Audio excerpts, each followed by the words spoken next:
हम आपके बाद बैठे हैं महाराज जी, हमको ऊर्जा का कुछ महसूस हो रहा है। इस विषय पे आप क्या कहेंगे? इस विषय पे ये कहेंगे जे ये चित्रकूट धाम जो है, जहाँ बैठे हो मंदाकिनी के किनारे, दो नदियों दो धाराओं के बीच में, यहाँ की ऊर्जा ही ऐसी है। जो भक्त या संत इस धरती पर आते हैं, इसके नज़दीक आते हैं, हमारी ऊर्जा उसको अपनी तरफ खींचने की कोशिश करता है। तो महाराज जी आपको हम छोड़ के कहीं और बैठते हैं तो यह प्रक्रिया हमको नहीं, वह ऊर्जा हमको नहीं महसूस होती है। इसका क्या कारण है? ऐसी वातावरण, यहाँ की जो भी चीज़ें हैं सब शुद्ध हैं, बिल्कुल शुद्ध तत्व हैं यहाँ पे। वनस्पति से लेके, जल से लेके, हवा से लेके, वृक्ष से लेके, और नदी किनारा दोनों तरफ धाराएं चलती हैं, चारों तरफ बिल्कुल साफ़ सुथरा जगह है। 2-4 किलोमीटर के अंदर में कोई गंदगी नहीं है। इसीलिए यहाँ का पर्यावरण जो है इतनी शुद्ध और प्यारी है, जो आदमी अगर 2-4 दिन भोजन भी ना करे तो जल पी करके रह सकता है। और शरीर की अगर रूंगट खड़ा हुई तो कौन सी बड़ी बात होगी। ये अगर किसी को देखना है तो जंगल में आ करके और मंदाकिनी किनारे बैठ करके इसका आनंद ले और इसको सत्य और असत्य में घोषित करें। ऐसा है कि नहीं है यहाँ की आकर्षण और यहाँ की जो पावर है। आत्मा रोवा खड़ा होगा, मतलब आत्मा जो हम लोग स्वयं जब जंगल से निकलते हैं तो रोड पर जब जाते हैं तो मन बदल जाता है, ऑटोमेटिक। इसमें किसी को कहने की ज़रूरत नहीं है। लेकिन जब रोड से ढुलता हूँ तो फिर ये डायरेक्ट अपने तरफ खींच लेती है पर्यावरण। महाराज जी, गृहस्थ का सबसे बड़ा पूजा क्या होना चाहिए कि मोक्ष मिल जाए?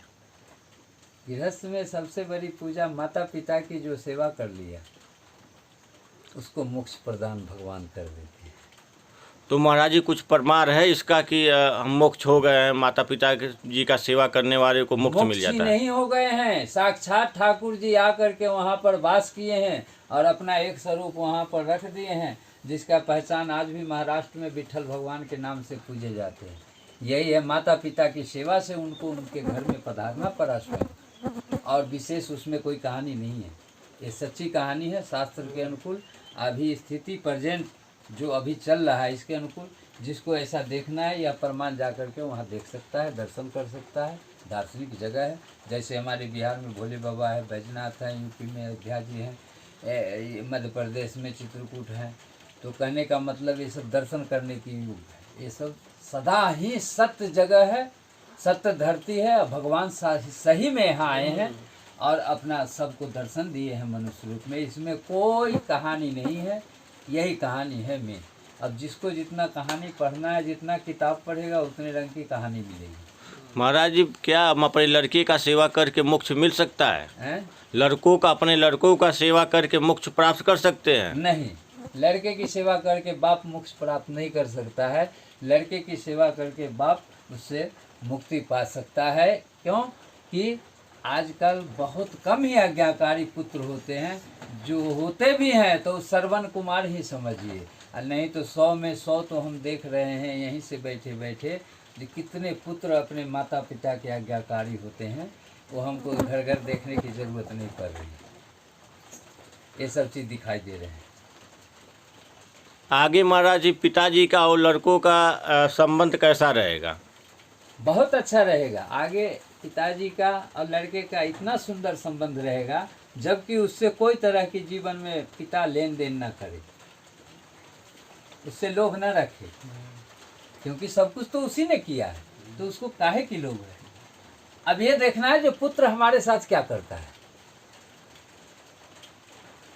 ठीक, पुत्र होगा तो जरूर कुछ करेगा, और न कुपुत्र होगा तो कुछ नहीं करेगा। फिर भी बाप उसे कुछ नहीं कहता है, कहता है जाने दो बेटा है, नहीं यही कह के तो टाल देता है, जाने दो बेटा है। दिया तो ठीक, ना दिया तो ठीक, संतोष कर लेता है। यह संतोष सिर्फ माता पिता में ही हो सकता है, अन्यथा गुरु में हो सकता है। इसके बाद चौथा कोई ऐसा जगह नहीं जो यह चीज़ उसमें पाया जाएगा। ये सत्य है।